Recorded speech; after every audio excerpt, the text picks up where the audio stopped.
Okay, so here we are with our Luna knit along, and this is the back. And at this point, it just looks like a giant garter stitch rectangle, which is fine.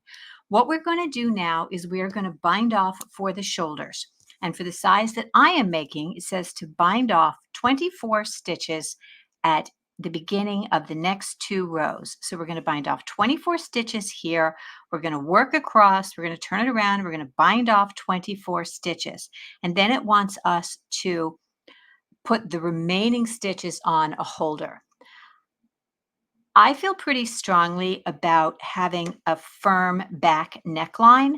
So what I'm going to do instead is after I bind off my 24 stitches on the second side, I'm going to work across and I'm going to bind off my back neck stitches. So that gives me a firm neckline in the back, which I believe helps keep the sweater from stretching out, which is important, especially when you have something stretchy like garter stitch.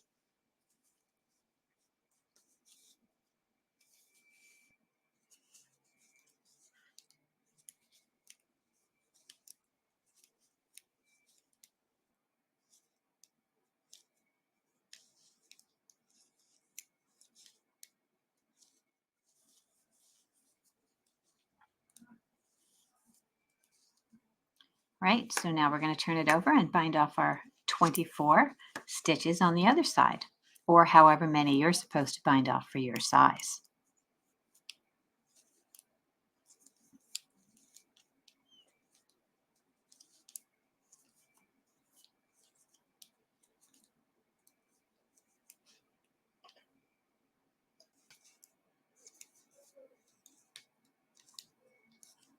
So now I have completed my second set of bind offs and I have these center neck stitches. So I am going to go ahead and um, work across those stitches and bind them off on the other side.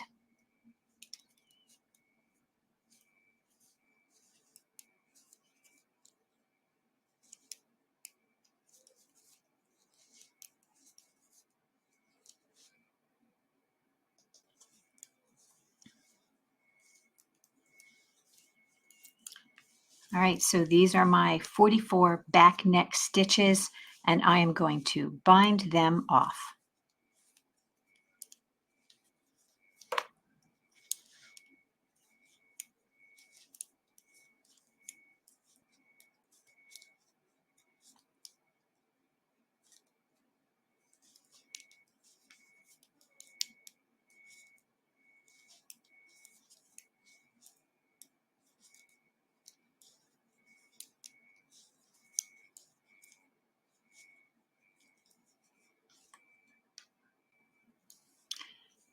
So here I am at the end of my bind off, and what I like to do when I bind off is just to cut the yarn and pull that loop through. There we go. Okay, now that we have the front and the back both bound off, it's time to seam the shoulders.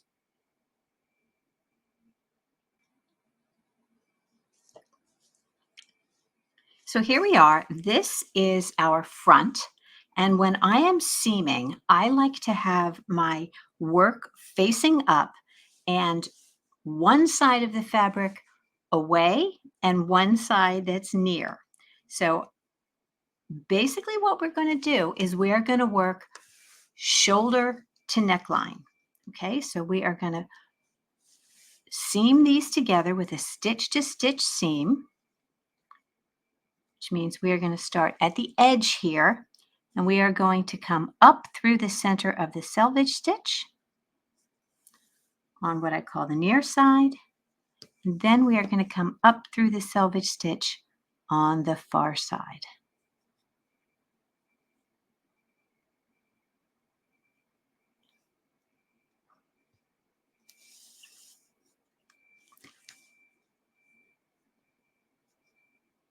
We're going to be working back and forth, going down through the stitch and up through the next stitch.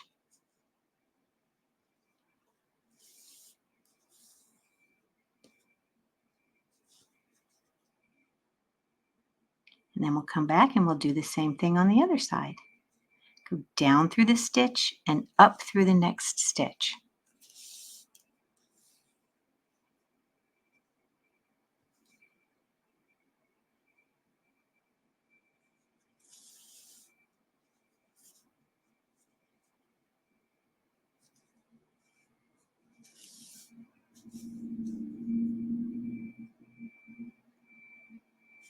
Do you see how we are going down into the center of that purl stitch and coming right up through the center of the one next to it?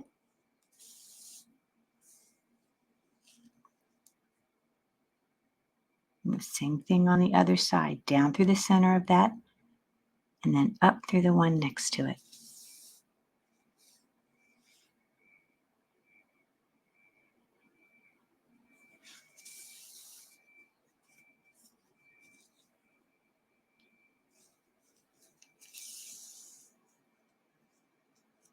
And after I have about an inch of seam done, I like to zip it up. And you can see what a nice clean seam that makes.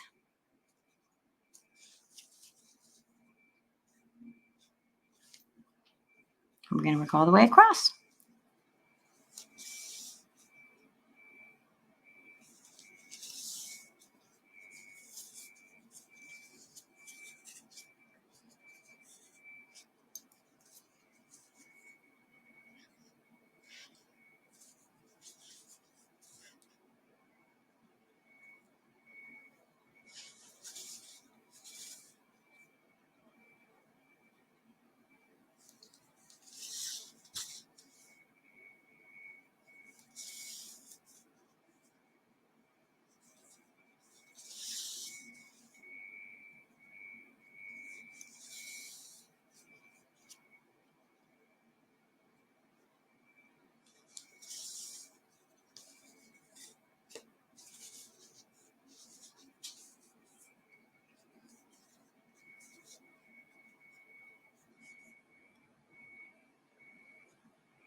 Okay, now I think that's a very nice seam. I'm very happy with that. And it's nice and tight. So that's the benefit of a shoulder seam is it is not going to stretch out. See how firm that sewn seam is? So I'm very happy with that. And now what we want to do is flip it around and do the other side. Again, I like to turn it around because I prefer to work from shoulder to neckline, but it's entirely up to you. And because I'm right-handed, I work from right to left. If you are left-handed, you might find it easier to seam from left to right.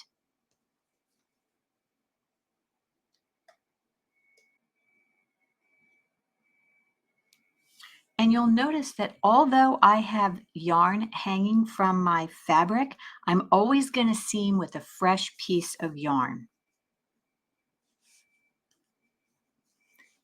Again, we're going to begin by putting our needle through the selvage stitch on the near side, and then through the selvage stitch on the far side.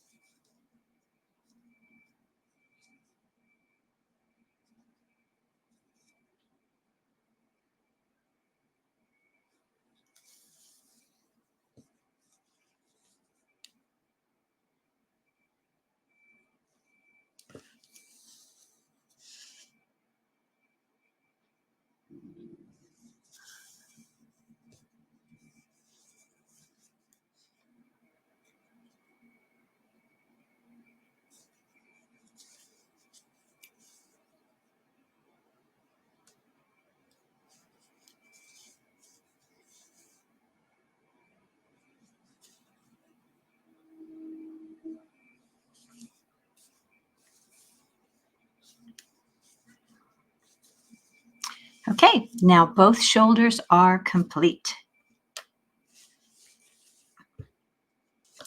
Working the sleeves is pretty straightforward. You want to make sure that you are going down 2 needle sizes for your ribbing when you begin. So I did that, and then making our increases all the way up as we go, and then ending with this beautiful garter stitch and binding off. So the next step is to seam the sleeves to the body.